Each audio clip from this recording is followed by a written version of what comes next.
another music video Makeup Monday. I am your host here today, Miss Nikki, and today I am just excited to be back and filming in general and excited to sit and do this song. So as you can tell by the caption, today we are going to be doing Gloria Gaynor's I Will Survive. Now this song is a song that has been such a staple for so many generations.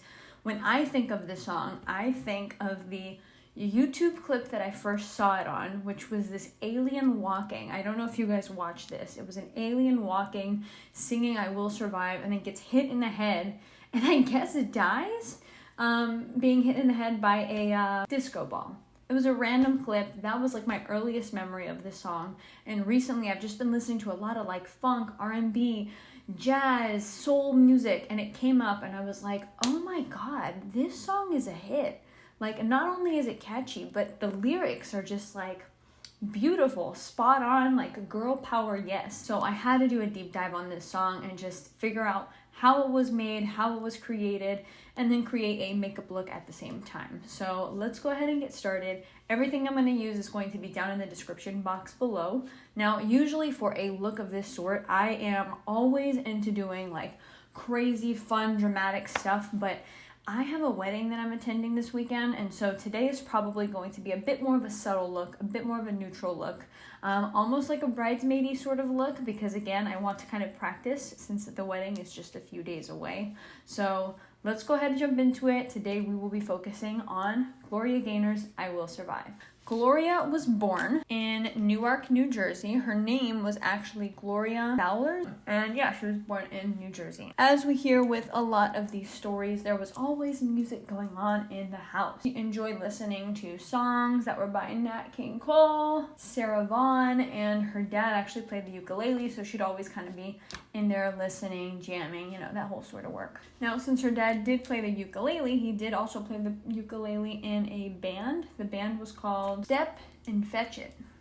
So yeah, he was in a band, he was doing his thing. More so like a for fun, you know. Now, it was said that Gloria kind of grew up very tomboy-ish. She was one of many kids, particularly. She had 5 brothers and 1 sister, so you can imagine. Her brothers were also into music, and they actually formed a quartet. I'm realizing that I had some dirty brushes in there, and so one of my eyes looks a little bit more on the darker side, so we're gonna try to just kind of wing this, pun intended. Now, unfortunately, Gloria Gaynor was not allowed to perform with her brothers, just because it's like, you know, the sister sort of thing, being in an all-boy group band. Her little brother as well was not allowed to join in because he was too young. So, young girl, young boy, the parents were like, no, you can't be in this group. What's funny is that little brother who was not able to partake in being in the band actually ended up becoming one of her tour managers as she got older. So, you know how the tables turn. Her and her family moved to a housing project in 1961, and she ended up attending Southside High School, where she graduated in 1961. Shortly thereafter, she started kind of just performing in New Jersey. She had like a friend who kind of sat there and recommended her to, you know, just perform at these different nightclubs, and she would continue doing that for many years until she signed on a recording contract in 1971 to Columbia Records. And the band that she was singing for back in the 60s primarily to early 70s was a group called the Soul Satisfiers, which were a combination of jazz and R&B. Now, when it comes to her first real success, you know, obviously, like I said, she got signed in 71. But her first real success came with the song called Honeybee. The song was kind of like a flop single, and then she ended up going on and signing on with MGM. And then through MGM, they did end up also taking the song, and they ended up kind of conjoining Honeybee with another song that was called Reach Out and I'll Be There. And they compiled it into like a 19-minute long sort of production, and it ended up becoming like a massive hit, massive success, and people would just like consider it as like a dance hit, like a dance vibe, like it was a whole thing. So that was when she first started to see her success kind of start forming. Now, as you can imagine, usually in these circumstances, you know, we've seen this time and time again, but a lot of times these people will go and start producing their next album once they have that immediate success. And that was something that Gloria did with her team. They went, and within that first year of her kind of seeing success, they ended up going and making a second album.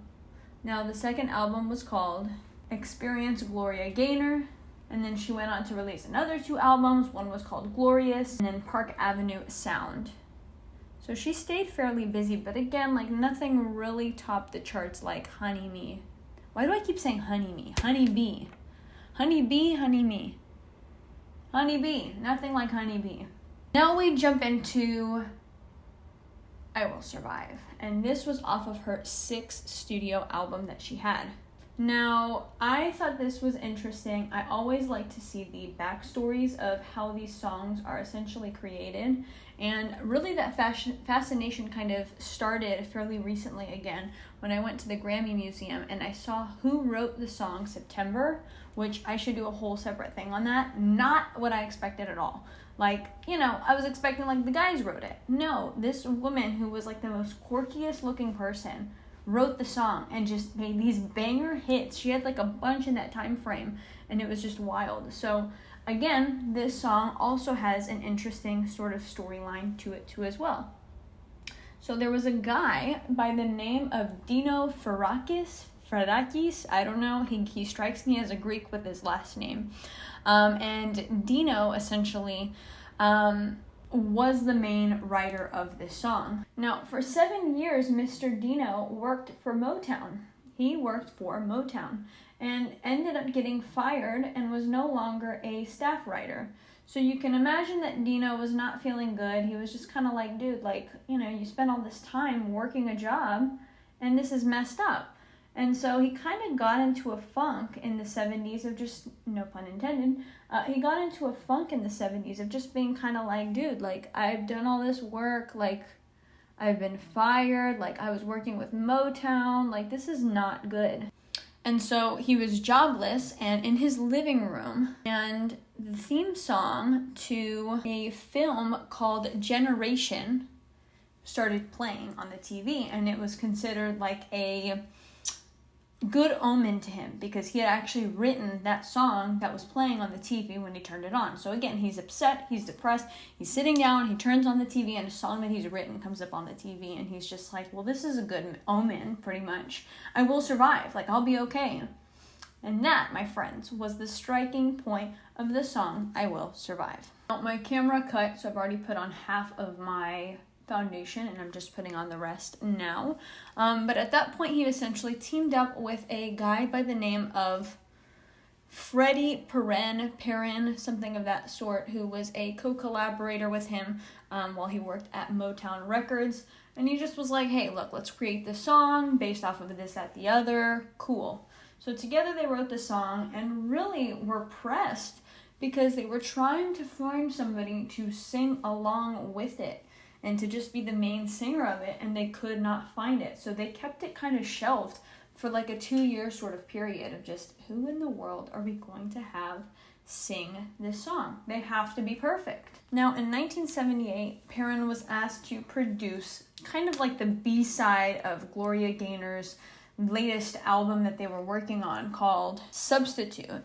And he agreed, and understanding that he could also produce the B-side. And then I guess they had like a nice conversation in that time frame. You know, he's trying to kind of get to know her and stuff. And he basically asked her like, hey, like, what kind of music do you like? Like, what's your vibe? And she says, like, I like songs that are meaningful, have good lyrics, and basically touch people's hearts. And that basically rang a bell in Perrin's face, or in Perrin's, you know, mind. And he said, okay, cool, well, maybe I should show her this song. And so he shows her the song, and she was automatically like, yeah, this song is a freaking hit. This song is amazing. This song is a vibe. Let's record it. So according to a guy by the name of Robert Bowes, they had a 3-hour recording session that they had scheduled. And in this 3-hour recording session, like 2.5 hours of that was spent filming and recording. I say filming. 2 hours of that was spent essentially recording for substitutes. So it left them with about a 2-hour time frame for, you know, kind of mixing in, essentially, I Will Survive. They said it was a bit tricky to kind of piece together due to like the change of tones and sounds and vibes, but they were able to kind of put something together, and it seems as though they were able to put it together within like 2 sessions. Gloria at the time was actually recording the original track wearing a back brace because she had fallen in a concert and was kind of in recovery mode from this concert. So it kind of gave her even more of a purpose to sing it with a certain sort of power and vengeance to just be like, I will survive, which I thought was just super funny and fascinating at the same time. So much more conviction due to that process. Now, Gaynor was convinced at the time that this song was a banger. Like, I don't know, sometimes you just know, and that's just something that I find fascinating, you know? Gloria, if you're watching this ever and you would like to have a conversation about how you felt in that recording room and hearing that song, I would absolutely love to sit and talk to you about that and do a podcast episode and just chat, because how did you know? How did you know it would be a hit? What about it stood out to you that you just were like, this is going to be a banger, and then it went on to be like the banger that it was? Anyways, she thought it was a banger. She thought it was going to be a banger, but apparently the executives did not think that way. Of course, they never do. I guess they were all kind of talking about releasing it on the A side of the album because, of course, like back then there's A side, B side, whole sort of thing. And they were like, no, we're not going to do that. So her sweet husband took it upon himself to take that song to, I guess, different DJs in the area and have them play her song because people were not playing the B-side of this album. He took it to Studio 54's DJ Richie Kasiger, if I'm saying it right, and he loved it. Gaynor went on to give this DJ a stack of the disco records, to give a stack of the records to him, and he ended up giving it to different DJs and radio stations after that. And everyone was playing that record instead of what was originally released, kind of forcing them to basically put the song on the A side of future records that were made. Now, to support the single, they did end up making a music video, which I was shocked that I had never seen up until this point. I literally watched the music video today. So I was like, okay, what's up with that? Why am I not watching it? And the music video is a very simple music video. Gloria is just kind of in this very dramatic lighting sort of setup, and she's singing, and there's cuts to a skater. Her name was Sheila Reed Pender from a local group called the Village Wizards, and she was skate dancing in the video wearing this like really pretty jazzed up like red sort of outfit. It was very pretty. Now, when it comes to its release and people's, just hype that came with it, the original A-side was released, and it appeared on the Billboard Hot 100 charts for about 4 weeks, and it peaked at number 78. I Will Survive, on the other hand, obviously performed a whole lot better. It entered the Billboard Hot 100 charts in December of 78, and it reached number 1 on the chart in March of 1979. It ended up also receiving a Grammy for Best Disco Record in 1980, and it was the only award in Grammy history that was ever given for that particular genre of Best Disco Recording. VH1 ranked I Will Survive as one of the songs of the best 100 dance songs of all time in 2000. And Rolling Stone has named it number 489 of the 500 greatest songs of all time. In 2021, it making it all the way to number 251 on that same list. That basically sums up this makeup look and this storyline. I just thought it was super fascinating to see that breakdown of, again, who created the song, who wrote it, again, the fishing around of it, having a little bit of success in the beginning, having the song come out, and again, her just knowing instinctively, being like, this is a song that we need to push. And to have a bomb-ass husband who's gonna go and freaking share this song and say, hey, this song is great, DJs, listen to it. And then it becoming what it becomes, it's just amazing, and it's so awesome that, just to hear that story and to see that all take place. So thank you guys so much for watching. Please let me know in the comments down below who we should talk about next. Overall, I like this makeup look. I think it's simple, it's pink, it's neutral. I think it's good for a night out sort of vibe. I'm not really mad at it, and I do think that it might work for the wedding. It might be a little dark on the eyes, but we're gonna see. I'm gonna kind of mess with it and just hopefully find one that works out. But thank you guys again for watching, and we'll see y'all in the next video. Thank you so much. We'll survive, guys. Woo!